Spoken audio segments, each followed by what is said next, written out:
And now for another view, we turn to Representative Scott Garrett of New Jersey. He's a leading Republican on the House Financial Services Committee. He's helped draft many of his party's alternative recommendations for financial regulatory reform. Congressman Garrett, thank you for being with us. Tell us overall your take on the President's proposals today. Before I do that, I just say that was a fascinating interview. I really appreciated some of the questions that you posited and the lack of answers on the other side of it. And also, just one other comment. You know, I was thinking your lead into this story talked about the fact that the stock market tanked today. You know, when the former Fed chairman was in, Alan Greenspan was in, there was a saying back in those days that you hold the Greenspan put. Anytime the the Fed chairman said something, the market saw that as good news and it took off. We have just the opposite with this administration. Anytime this administration comes out and says something about what they plan to do in the future, the market tanks. And I think that, and it tanks not only for Wall Street, but it tanks for the rest of America as well. And I think that's very telling as to where this administration is going to bring us with Wall Street and the economy as well. Well, what do you think that tanking of the markets represent? Who was speaking there?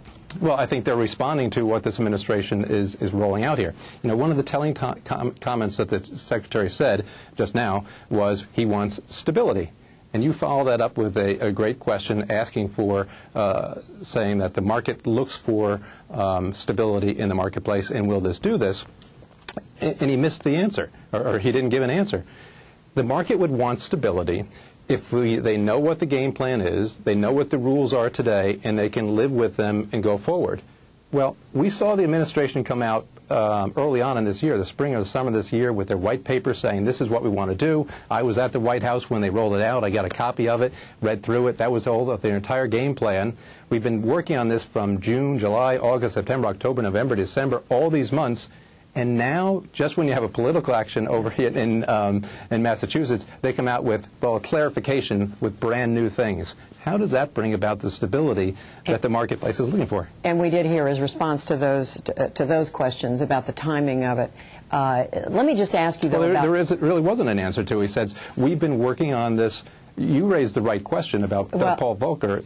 Well, why didn't they tell us this idea back in June?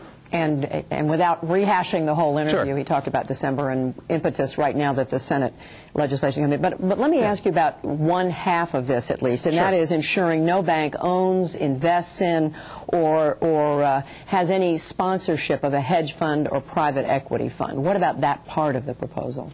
Well, that would obviously have put the reins in on the current Fed chairman and this administration with what they used in order to try to get us out of the situation that we're in right now, right? I mean, in other words, had their rules been put in place a year ago, they would not have been able to try to push for some of the mergers that we did see on Wall Street to try to bring us out of this situation. So that's one real question that we have to put back to the administration. What will they do next time? And the second major point is this. If we want the banks to lend, and we all do, if we want the economy to expand, and we all do you really want to start confining the banks and their ability to make profits in order to generate more capital to lend out to the people? And that's what these constrictions will now do. And the core point, though, Congressman Garrett, there behind this, and we heard Secretary Geithner refer to it, and the President, too, and that is using the so-called safety net of government money, the banks turning around and using that money that they've had access to and making risky investments with it to their own benefit. Yeah. Well, that's a good point as well. And that's why when this administration came out with their package this past year, we said, you know, what you're really doing is continuing the bailout mentality. You're continuing with the legislation that came out of the committee and out of the House and what they support to allow for these institutions to be bailed out by who? By you and me, the taxpayer. Republicans, on the other hand, had a proposal, and we laid it all out for them. They never really allowed us to move it, that says, no, we need to end the bailout mentality. Taxpayers are calling for that overwhelmingly, and stop allowing Wall Street to look to the taxpayers to be bailed out. We go in an entirely different direction than what Secretary Geithner is trying to do right here.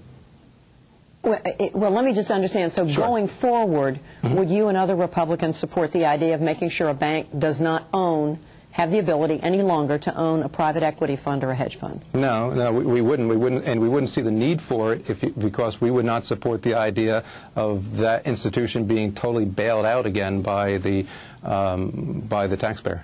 And then the other half of this is the idea of limiting consolidation, putting limits on the size that any bank would be allowed, the large bank would be allowed to grow to. Yeah.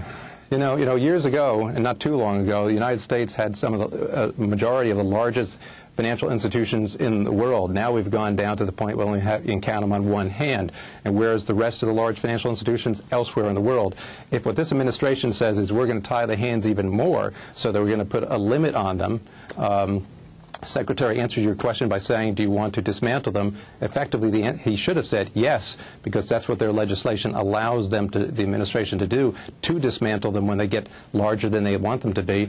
We will be uncompetitive with the rest of financial markets in the world as we continue to be so with this policies that they've enacted so far, or they try to enact, I should say. Do you believe any limit should be placed on these large mega banks?